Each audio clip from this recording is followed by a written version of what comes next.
5월 9일, 모스크바에서 매년 열리는 가장 큰 행사로 수십 년 전부터 이어져 온 전승절 열병식가 그 시작입니다. 이 행사는 소련이 대조국 전쟁에서 독일을 이긴 것을 기념하기 위해 열립니다. 이날은 새로운 불호를 얻기 위해 러시아 달력에서 제가 가장 좋아하는 날일 뿐만 아니라 침공이 시작된 이후로 매번 정치적 음모의 중심이 되어온 날이기도 합니다. 저는 2022년에 사람들이 실제로 그렇게 생각했던 그 어이없는 언론의 떠들썩함을 기억할 만큼 나이가 많습니다. 푸틴이 이 기회를 이용해 우크라이나에서 승리를 선언하고 이전과 비슷한 국경선으로 철수할 거라고 했었죠. 48개월이 지난 지금도 전쟁은 계속됩니다. 이제는 매년 대부분의 관심사가 러시아가 퍼레이드에서 무엇을 할 수 있는지로 바뀌었습니다. 이는 동부 우크라이나에서의 소모전으로 인한 장비 부족과 장거리 드론 및 순항미사일로 인한 보안 우려 증가 때문입니다. 귀여운 분홍색 새 이름에서 유래했습니다. 그리고 이렇게 훨씬 더 즐거운 부루를 계속 감상하는 동안 이제 훨씬 더 심각한 주제인 올해 5월 9일에 어떤 일이 일어날 수 있는지로 넘어가 보겠습니다.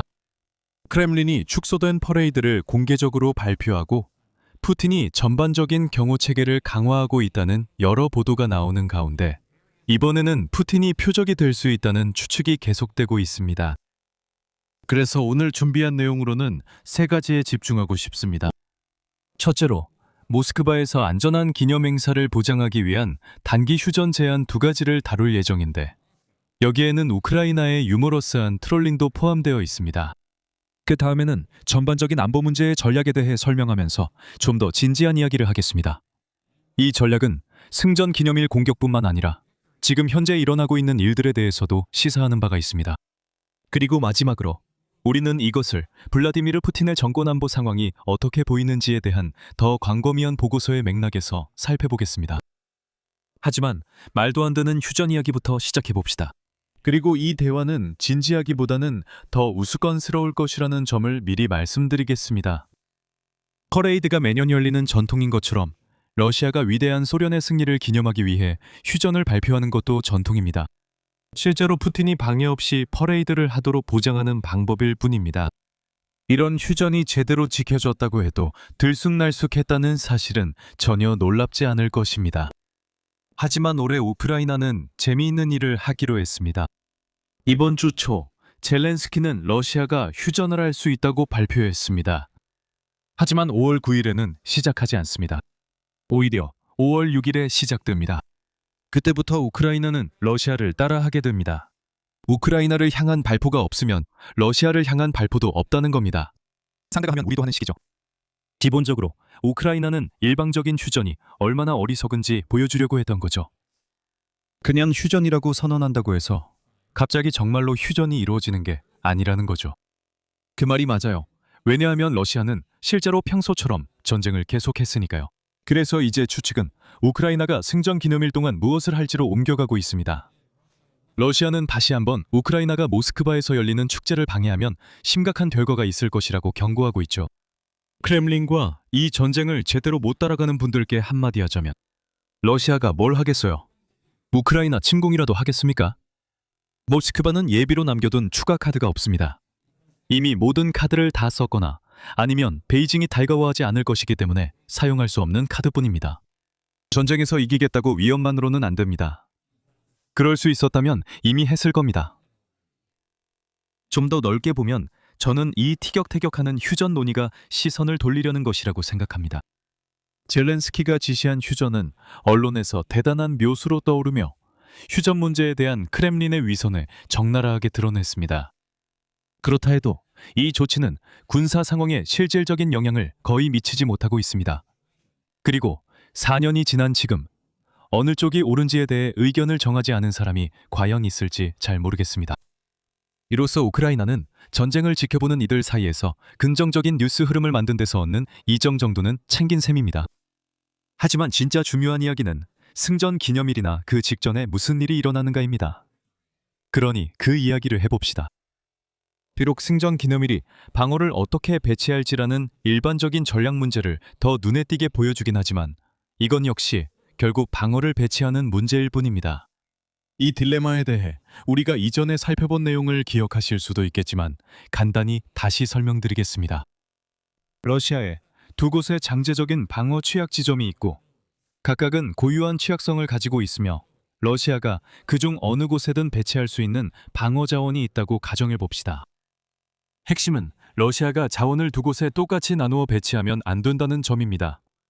오히려 러시아는 두 위치의 상대적인 취약성을 고려해서 최종적으로 두 곳의 위험이 같아질 때까지 자원을 배분해야 합니다. 그 이유는 한 곳의 자원을 너무 많이 할당하면 우크라이나가 더 취약한 쪽을 공격하게 되고 다른 한 곳에 배치된 모든 방어 자원은 사실상 아무 의미가 없기 때문입니다. 이제 갑자기 어디선가 세 번째 잠재적 목표가 생겼다고 상상해 보세요. 결국 그것이 바로 전승절 열병식이 바로 그런 경우입니다. 1년에 하루, 실질적인 가치는 없지만 선전 목적으로 갑자기 중요해지는 또 다른 목표가 생깁니다. 모스크바 거리 한복판에 많은 VIP가 노출된 채 앉아있게 된다는 점은 차치하더라도요. 러시아에게 불행하게도 퍼레이드가 열린다고 해서 새로운 보안 인력이 마법처럼 생겨나는 것은 아닙니다. 오히려 크렘린은 예전과 똑같은 수의 방어 병력만을 가지고 있고 이제는 새로운 약점을 지켜야 하는 상황에 처했습니다. 따라서 러시아는 모든 목표 지점 사이에 보안 취약성 차이를 맞춰야 하기 때문에 결국 다른 곳의 방어 노력을 약화시키게 됩니다. 여기에서 즉각적으로 드러나지 않을 수 있는 세 가지 시사점이 있습니다. 1. 우크라이나에게 중요한 점은 퍼레이드 자체의 취약성이 아니라는 것입니다. 오히려 중요한 것은 이에 상응하는 방어 자원이 부족하다는 점이며 이것이 다른 잠재적 목표들의 전반적인 취약성을 급격히 높인다는 것입니다. 2. 우크라이나가 5월 9일에 무엇을 공격할 수 있을지에 대한 어떤 추측도 적절한 수준의 겸허함을 갖고 해야 합니다. 첫 번째 수준의 전략적 사고는 퍼레이드가 취약하니 당연히 그것이 목표가 될 것이라는 것입니다. 두 번째 수준의 전략적 사고는 크렘린이 퍼레이드를 보호하고 싶어 할 것이기 때문에 당연히 그날 기존의 목표들이 공격당할 것이라는 것입니다. 3단계 전략적 사고는 이건 결국 다 거기서 거기라는 것입니다. 왜냐하면 최적의 방어 배치는 모든 목표가 동등하게 취약하도록 해야 하기 때문입니다.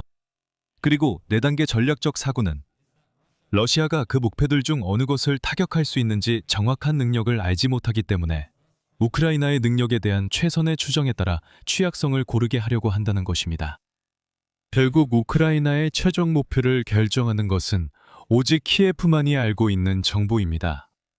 따라서 실제 목표가 무엇일지 우리가 추측하는 것은 별로 의미가 없습니다. 왜냐하면 우리가 그 정보를 안다면 분명히 크렘린도 그 정보를 알 것이고 그렇다면 그것은 애초에 비공개 정보가 아니기 때문입니다. 마지막으로 이미 이 퍼레이드가 우크라이나에 주는 이점을 보고 있습니다. 러시아는 손가락을 튕긴다고 해서 5월 9일 오전 8시에 모스크바의 모든 보안 시스템을 즉시 설치할 수 없습니다. 오히려 크렘린은 며칠 전부터 방공 시스템을 배치하기 시작해야 합니다. 그 말은 러시아 정유소와 같은 기존 목표물들의 보안이 이미 약화되었다는 뜻입니다. 우크라이나가 최근의 공격에서 더 큰 성공을 거두고 있다는 점을 주목할 수 있습니다. 하지만 이것이 러시아의 전반적인 부실 상태 때문인지 아니면 승전 기념일의 영향인지 구분하기는 어렵습니다. 오늘의 마지막 주제로 넘어가겠습니다. 퍼레이드와 그 주변의 보안 상황은 푸틴이 자신의 정권 안정성에 대해 점점 더 우려하고 있는 시기에 맞물려 있습니다. 유럽 정보기관에서 유출된 것으로 추정되는 보고서가 서방 언론에 퍼지기 시작했는데 이 보고서는 크렘린이 공개적으로 알려진 것보다 더 큰 공경에 처해 있다고 시사하고 있습니다. 주요 주장들을 요약하자면 푸틴과 접촉하는 모든 사람들은 강화된 감시를 받고 있다는 것입니다. 푸틴은 모스크바의 벙커에서 보내는 시간은 줄이고 크라스노다르의 벙커에서 더 많은 시간을 보내고 있으며 전 국방장관 세르게이 쇼이구는 잠재적인 쿠데타 음모의 핵심 인물로 지목되고 있습니다. 각각의 요점을 올바른 맥락에 놓고 잠시 생각해 봅시다.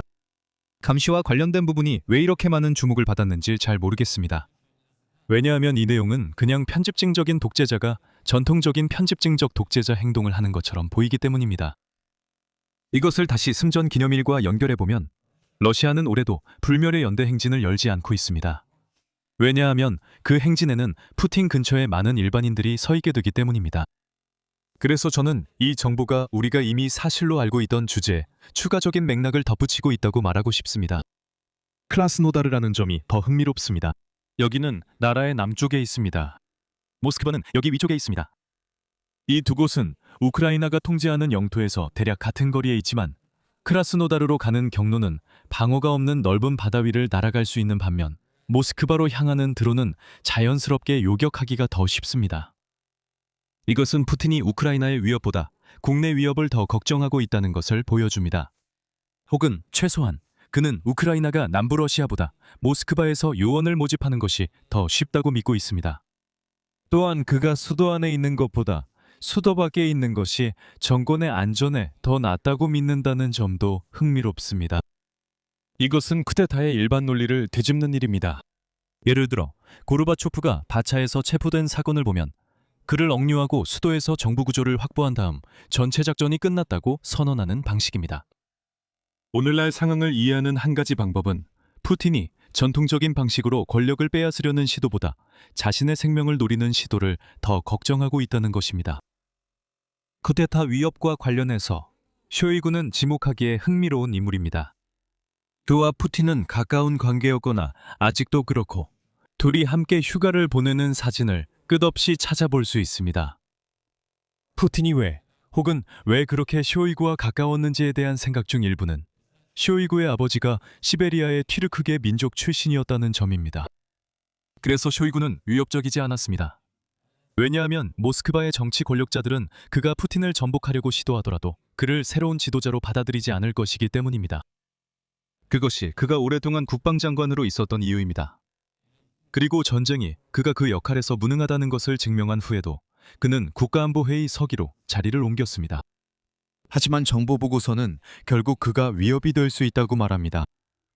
이런 식으로 유출된 정보보고서는 의심하며 받아들이는 게 중요하다고 생각합니다. 전체 내용을 조작해서 공개한 다음 모스크바가 편집증적으로 반응하는 것을 지켜보는 것은 아주 쉬운 일입니다. 이것에 대한 또 다른 제목은 정보기관이 영향력 공작을 펼쳤을 가능성이 있음이 될 수 있겠지만 그렇게 하면 클릭수가 많이 나오지는 않을 것 같습니다. 러시아가 현재 처해 있는 전반적인 상황을 이해하는 것도 중요하다고 생각합니다. 저는 이 주제에 대해 제 보조 채널에서 전체 지정학 헬프라인 영상을 통해 이야기했지만 우리는 여전히 푸틴은 끝났다 또는 러시아는 망했다는 클릭베이트와 실제 상황을 구분할 필요가 있습니다. 러시아의 상황은 1년 전보다 훨씬 나빠 보입니다. 하지만 러시아가 한계점에 도달한 것과 크렘린이 전쟁의 경제적 측면을 제고해야 하는 것 사이에는 큰 차이가 있습니다.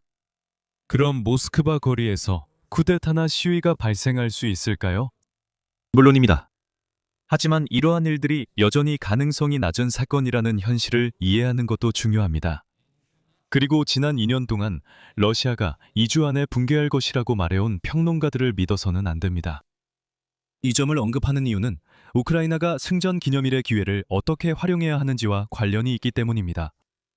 푸틴은 끝났다는 내러티브에 따르면 퍼레이드에 대한 공개적인 공격이 그 나라의 최종적인 붕괴 지점이 될 것입니다. 그리고 왜 그런 내러티브가 존재하는지 이해합니다. 이런 일은 영화에서 자주 보여서 한 번의 폭탄이 퍼레이드에 떨어져 나라가 무너질 수 있다는 시나리오가 쉽게 떠오릅니다. 이 일은 푸틴에게 정치적 타격이 될 수 있으며 크렘린은 우크라이나인을 야만인으로 묘사해 만회하려 할 수 있습니다. 또다시 키이우 진압 필요성을 강조할 수 있습니다. 방어자원 배분 문제로 다시 돌아가자면 러시아는 이러한 모든 위험들을 고르게 분산시켜야 합니다.